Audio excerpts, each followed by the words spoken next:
You're listening to Medscape's In Discussion series on endometrial cancer, a podcast where thought leaders and clinical experts share their diverse insights and practical ideas for optimizing patient care. This series is hosted by Dr. Ursula Matulonis, Chief of the Division of Gynecologic Oncology at the Dana-Farber Cancer Institute and Professor of Medicine at Harvard Medical School. She's the first recipient of the Brock Wilson Family Chair at the Dana-Farber Cancer Institute. She co-leads the Gynecologic Cancer Program within the Dana-Farber Harvard Cancer Center and an NCI P01 program project grant that is focused on targeting replication stress in high-grade endometrial cancers. Relevant disclosures can be found with the episode show notes on Medscape.com or the Medscape app. The topics and discussions are planned, produced, and reviewed independently of advertisers. This podcast is intended only for healthcare professionals. Hello, I'm Dr. Ursula Matulonis. Welcome to Season 3 of the Medscape in Discussion Endometrial Cancer podcast series. Today, we'll discuss our guest's career, uterine cancer staging, funding for endometrial cancer, and finally, where the field of endometrial cancer is headed. First, let me introduce my guest, Dr. David Mutch. Dr. Mutch is a gynecologic oncologist at Washington University in St. Louis and is the Ira and Judith Gall Professor of Obstetrics and Gynecology. He was the former division director of gynecologic oncology for 23 years at WashU, has trained more than 50 fellows, and has published over 500 papers. Dr. Mutch is currently the principal investigator of Washington University's second endometrial spore, named the Route 66 spore, which I'll ask him about later. It is a true honor to have Dr. Mutch as my guest on this podcast episode. Dr. Mutch, welcome to the Medscape in Discussion Endometrial podcast. Well, thank you very much. I very much appreciate this invitation. No, it's great to have you here, David. You are truly a legend in the field of gynecologic oncology, and I always love seeing you at conferences. You always make me smile. So tell us about what originally drew you to the field of gynecologic oncology. My dad is an OBGYN in Sioux Falls, South Dakota, and I always thought I would just go back and practice with him, and I think he kind of did too. You know, along the way, I was drawn to not do general obstetrics and gynecology. I like the patients in gynecologic oncology. They're a unique set of patients, I think we could all agree. And I can't tell you exactly why they're different than other patients, but I find that they have great insight into their disease. And it's just been really an honor and a pleasure through my whole career to sort of help them through their disease process from beginning to end. And that's a unique feature, I think, of gynecologic oncology. And then after my fellowship at Duke, I was going to go back to Sioux Falls again, but Dr. Kreisman, who was my mentor at that time, said, well, Dave, I don't know, you're pretty good at, academics. So, why don't you give it a try? Sioux Falls job will always be there. And so I returned to Washington University for family reasons. It was closer and my wife's parents were there and so on. And I loved Washington University, very much similar to my undergraduate training in that really honored individual thought. That's great. And, over your career and continuing moving forward, you've been involved in multiple clinical trials in the field of gynecologic oncology and especially endometrial cancer. Which ones are you the most proud of? Well, so I thought about that question quite a bit, and I have 3 examples which are different and sort of emphasize, I think, different aspects of the clinical trial process. The first trial that I was involved with was when I was young in the 1990s, and that was the RTOG combination chemo radiation. When those 5 papers were published, we were given, if you will, by our senior people, Mitch Morris, Perry Grigsby, and myself, the RTOG trial, which we published in the New England Journal, and using 5-FU cisplatin as an adjuvant to radiation therapy. Of course, we all know what happened there now. The standard of care is really platinum radiation therapy. 5-FU platinum was a little more toxic and complicated to give. And so I think the standard of care now has become chemotherapy, parentheses platinum, with radiation. But I feel that that's a good example of, senior people, if you will, giving me as a junior person an opportunity to sort of get my name in lights in an important journal. And, that can be really stimulating and rewarding as a young person and kind of keep you on track. And that's something that we should all remember now that at least I do, I try to, now that I'm getting older. Papers are less important to me, but they were really important to me then. And so that's a good example of an early one. Then I was sort of involved in the inception of GOG 210, which is a tissue protocol. And we just collected endometrial cancers through the GOG, then now NRG, and almost 6,000 patients.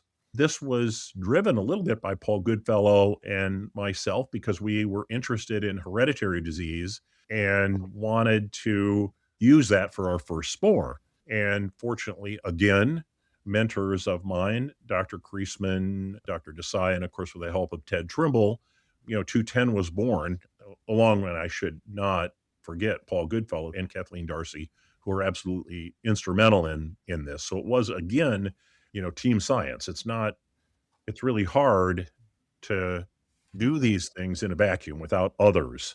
And we all build on the shoulders of those that came before us and those who are with us. And anyway, through the course of this now, since its inception in the early 2000s, we published 50 papers out of this, a lot of epi data, thanks to Ashley Felix and others at the NCI. And then, of course, multiple sort of basic science and histologic papers.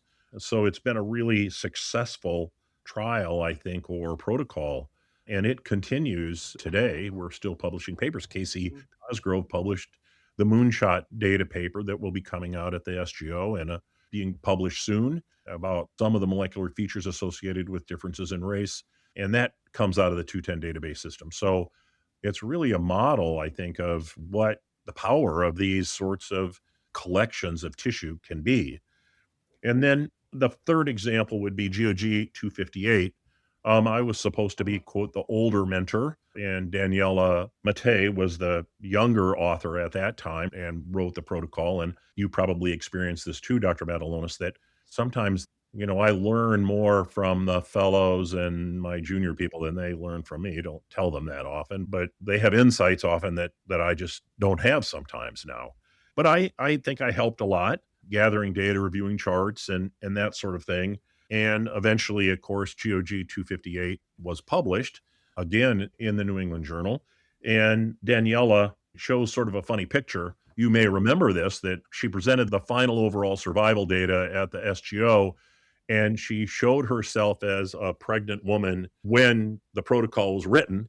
And now she was presenting the final data, and there was a picture of her and her daughter at college as she dropped her daughter off at college. So that shows you sort of the duration of some of these trials, and that it can be frustrating. But I think GOG 258, which randomized patients to chemotherapy versus chemotherapy radiation and showed no difference in this particular patient subset, which is a little bit in conflict with PORTEC-3 in some small subsets of patients. But generally they agree. It shows the need for persistence and, for, again, that we're not in this alone, that, we all build on the shoulders of others. David, you were involved in the FIGO 2023 endometrial cancer staging changes and kind of new staging updates. Can you tell us about this process and where it's headed now? So we were charged, a committee through the FIGO, to change the staging system and incorporate molecular features into the staging. And I think it was a little bit controversial because it was, there were lots of changes to a staging system that had been stable for a long period of time. It was published in 2023. And again, as I said, it was controversial. I think it was a good effort, but I think it just came as a huge change and people didn't really see it coming. There is a committee now that will modify this staging and make it a little more palatable. It was really trial unfriendly because we can't be changing the staging system every year as more molecular features come and go. That's happening almost weekly now. So I think we just need to modify it so that the system will be more stable over long periods of time. It will be easier for people to remember and understand, and it will be more clinical trial friendly. And that committee is being led by Alex Eliaway, and I think the process will be slower and gain more consensus of stakeholder organizations. So I think it was a good try, and it's here to stay. But I think we need to, modify it so that it's more user friendly. Yeah. Well, certainly congratulations on on really placing these molecular changes, which you said are changing quite often, into staging system and really making it contemporary in how we treat our patients with endometrial cancer. So thank you so much. David, you are a pioneer in the field of gynonc. I'd just love to hear your thoughts on how you've seen the field change and what do you see ahead. Well, in all cancers now, there's just a huge information explosion and rapidity of data, and then rapidly changing targets and so on because of the molecular features of these diseases that we're understanding. I mean, liquid tumors and lymphomas and so on are a prime example of that. And endometrial cancer now and gynecologic cancers, other solid tumors are not far behind. And so, sort of just have to hold on to your hats as these new features emerge, and we do clinical trials on them to determine which are useful and which are not, and those that are not. So, just to give you an example, from 1900 to the 1980s, endometrial cancer treatment was pretty stable, right? Everybody got surgery plus or minus some sort of radiation therapy. We didn't really know about even histology and poor prognostic features or depth of invasion, LBSI, things that we take for granted nowadays. And then for individuals, Bill Creasman, Phil Desai, Paul Morrow, and Dick Morneau were charged in the late 1970s when the GOG was young. The NCI said, well, you guys don't really have any trials. You need to do something. And so a pilot study to stage patients was undertaken. And then that led to GOG 33, which was simply a accumulation of patients that underwent a TH BSO nodes. And we were sort of off to the races at that time. I was a fellow at Duke when that was undertaken or ongoing. And it really did change if you think of all the things that we now just take for granted with endometrial cancer: depth of invasion, lymphovascular space involvement, degree of differentiation, on and on. That was born out of GOG 33. And then there was a period of time where we tried to determine, well, who needs radiation therapy, who doesn't. And there wasn't a huge change, but I think we were able to diminish the number of patients that got radiation, but we didn't really have any good chemotherapy yet, of course. And then we did finally start chemotherapies, adriamycin and platinum, and then finally taxanes were shown to be of some benefit. And then the controversy, of course, has come, and GOG 258 was born out of that. What is better, chemotherapy or radiation? But we moved slowly ahead for the next 20, almost 30 years. And then with the advent of, the TCGA and our understanding of molecular features of endometrial cancer, the hereditary part, largely some from our first SPORE, and then, of course, from the TCGA study that was published. Doug Levine was the first author on that paper and showed the 4 histologic types or molecular types. And then that was published in the 2010s, a little after 2013 or whatever. And then since that time, there's just been an explosion in our understanding of this disease, such that in 2024, we came to understand why, that IOs, immune modulators, pembrolizumab and dostarlimab, could be helpful in the treatment of these patients, thanks largely to Hans Nieschmann's understanding that these patients are, and demonstration that these patients generate lots and lots of neoantigens, which sort of prime the immune system. And now, there's just an explosion, as you know, of other features, like expression on the surface, HER2, folate receptors, which will come to be and are being studied. And I think there are 200 ADCs that are being studied right now for just endometrial cancer alone. So, I mean, there's just a huge explosion that's going to accelerate. And, those are being driven, again, somewhat by the NRG. Matt Powell, one of our fellows and faculty members at WashU, is the head of the Corpus Committee. And then, of course, at Harvard, Brigham, you have Jessica St. Lawrence, and she's like on the cutting edge of this. The field is, just with respect to endometrial cancer, but all cancers, is really just exploding in a positive way. I completely agree. That is an incredible summary of the field. And I think certainly, as you've alluded to, the field is catching up with other cancers. We're learning from other cancers, and every individual, every patient who's got endometrial cancer is unique features and really needs to be, really discussed in a multidisciplinary way. So thank you for that. I'd like to move on to a grant that you're majorly part of, and that's the Route 66 SPORE, and then talk about endometrial cancer funding overall. So for the audience, the term SPORE, SPORE, stands for Specialized Program of Research Excellence. This is a federally funded grant, very hard to get, involves typically a very large team and can be focused on one disease. So in the case of the Route 66 SPORE, led by David Mutch and colleagues, this grant is focused on endometrial cancer. So David, please tell us about this grant. So a SPORE grant, as you're pointing out, is a sort of a team effort, team science, art is I, science is we. And in this particular SPORE involves three centers, four actually, if you count UCSF. And it's called the Route 66 SPORE because it follows the Route 66, St. Louis, Oklahoma, and Albuquerque, New Mexico. And we have three principal investigators, myself at Washington University, Doris Benbrook at Oklahoma, and Kim Leslie at University of New Mexico. And it's a collaborative effort of all three. We've been together for 20 years plus and got to know each other through the GOG NRG, hence our interest in endometrial cancer along with Paul Goodfellow. And so it has three projects. One is an SNA2 compound that we are studying.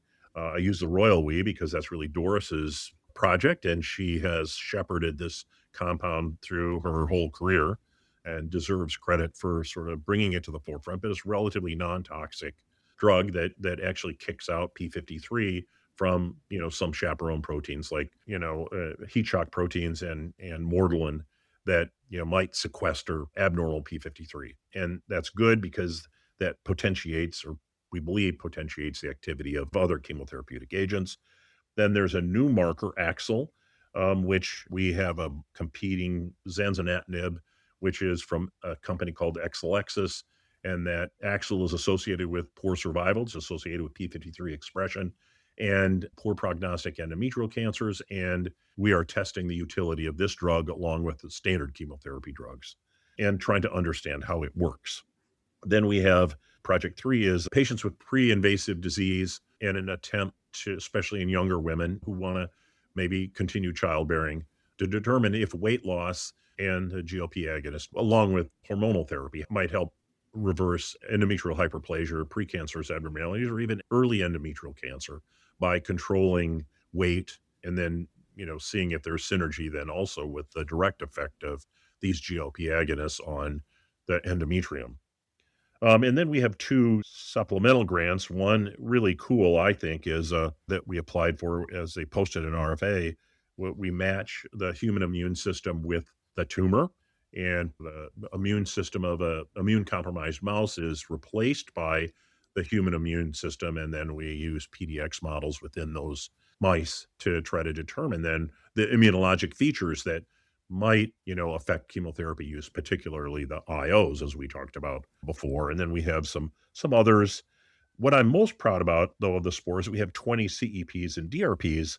That is sort of pilot grants that we funded, and many of them are really good. We're sort of considering resubmission, and we sent out a local RFA, if you will, and we had 21 queries. So that's will we break into, how will we break that down into team science and advise everybody how they can best move their projects forward and further. And that actually is really exciting at this stage of my career, that research in endometrial cancer will continue. Yeah.